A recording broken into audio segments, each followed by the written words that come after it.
नमस्कार साथियों, आज हम अध्ययन करेंगे अर्थव्यवस्था का अर्थ, परिभाषा एवं अर्थव्यवस्था के प्रकार के बारे में।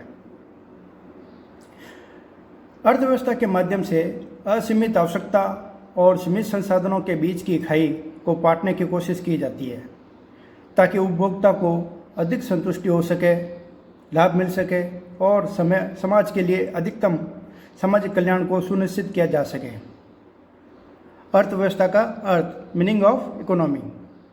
अर्थशास्त्र का व्यवहारिक पक्ष अर्थव्यवस्था है।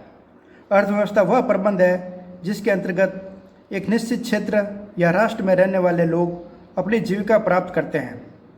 अर्थव्यवस्था में उत्पादन, वितरण, उपभोग एवं विनिमय आदि क्रियाओं के सम्मिलित होने के कारण लोगों की आर्थिक आवश्यकताओं को पूरा करने में सहायता मिलती है।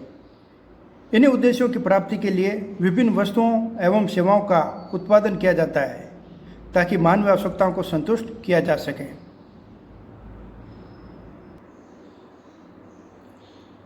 एक परिभाषा लेते हैं। Professor W.N. लुक्स के अनुसार अर्थशास्त्र में उन सभी संस्थाओं को शामिल किया जाता है जिन्हें व्यक्ति, राष्ट्र या राष्ट्रों के किसी निश्चित समूह ने ऐसे साधनों के रूप में चुना है जिनके द्वारा संसाधनों का उपयोग मानवीय आवश्यकताओं की पूर्ति करने के लिए किया जा सके। अर्थव्यवस्था के प्रकार, टाइप्स ऑफ इकोनॉमी। अर्थव्यवस्था का वर्गीकरण विभिन्न आधारों पर किया जाता है जो निम्न प्रकार है। हमने इसको 3 भागों में विभाजित किया है: नियंत्रण के आधार पर, विकास के आधार पर और वैश्विक संबंधों के आधार पर। नियंत्रण के आधार पर भी हमने इसे 3 भागों में विभाजित किया गया है।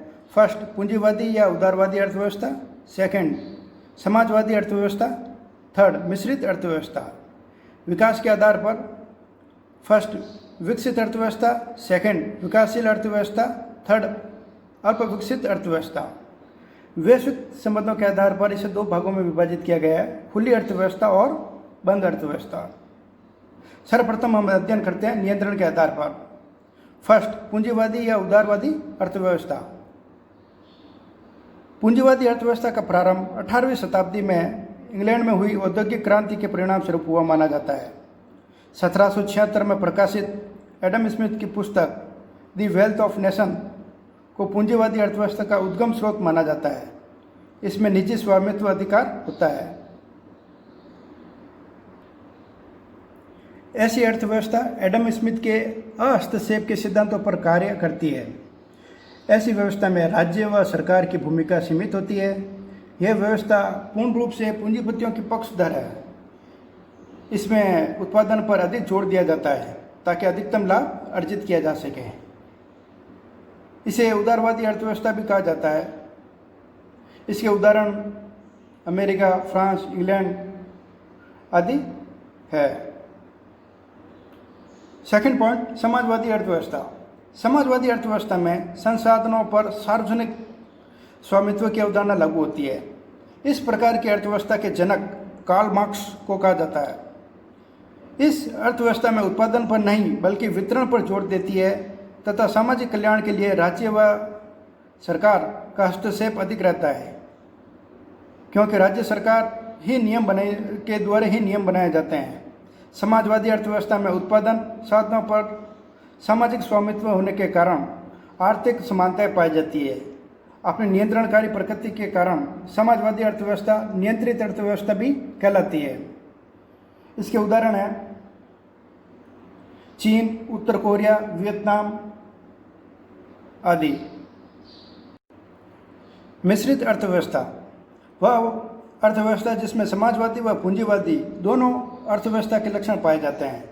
इस अर्थव्यवस्था के जनक ब्रिटिश अर्थशास्त्री प्रोफेसर जॉन मेनार्ड केन्स को माना जाता है। इसमें निजी क्षेत्र तथा सरकार का हस्तक्षेप होता है। मिश्रित अर्थव्यवस्था में लाभ उद्देश्य तथा कीमत यंत्र को महत्वपूर्ण स्थान प्राप्त होता है। मिश्रित अर्थव्यवस्था में आर्थिक नियोजन को अपनाया जाता है। निजी क्षेत्र तथा सार्वजनिक क्षेत्र दोनों का सहअस्तित्व होने के कारण उनके क्षेत्र निर्धारण तथा कार्य प्रणाली इस प्रकार नियोजित की जाती है जिससे देश के सभी वर्गों के आर्थिक कल्याण में वृद्धि हो तथा आर्थिक विकास की गति तीव्र हो जाए। उदाहरण, भारत मिश्रित अर्थव्यवस्था का एक अच्छा उदाहरण है। अब हम चर्चा करते हैं विकास के आधार पर। फर्स्ट, विकसित अर्थव्यवस्था। जहां औद्योगिकरण की प्रक्रिया उच्च अवस्था तक पहुंच चुकी है, ऐसी अर्थव्यवस्था विकसित अर्थव्यवस्था की श्रेणी में आती है।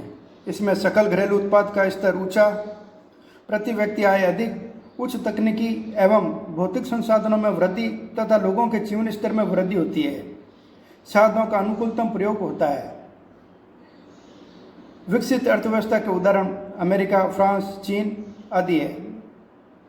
सेकंड पॉइंट, विकासशील अर्थव्यवस्था। ऐसी अर्थव्यवस्था जहां एक और अप्रयुक्त तथा अर्ध प्रयुक्त मानव शक्ति हो तथा दूसरी ओर अशोषित प्राकृतिक साधनों का न्यूनाधिक मात्रा में उपलब्धता पाई जाती है। ऐसी अर्थव्यवस्था के सकल घरेलू उत्पाद में कृषि क्षेत्र का भाग कम हो रहा हो तथा औद्योगिक एवं सेवा क्षेत्र का भाग बढ़ रहा हो, वह विकासशील अर्थव्यवस्था के अंतर्गत आते हैं। थर्ड पॉइंट, अल्प विकसित अर्थव्यवस्था।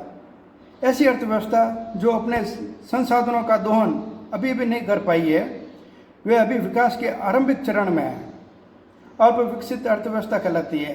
ये अपनी आवश्यकताओं की पूर्ति के लिए अन्य देशों व अंतर्राष्ट्रीय संगठनों के अनुदान पर निर्भर होती है।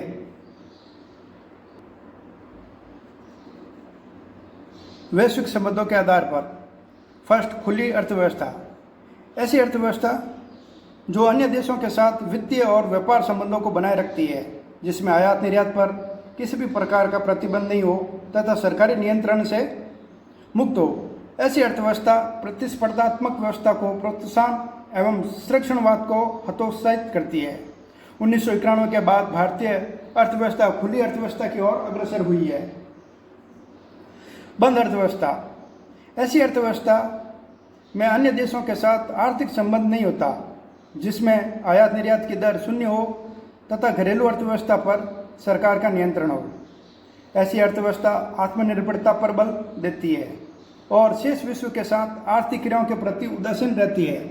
एक बंद अर्थव्यवस्था का नुकसान ये है कि सभी आवश्यक वस्तुओं का निर्माण करना होगा, चाहे अर्थव्यवस्था के उत्पादन के आवश्यक कारक हो या ना हो।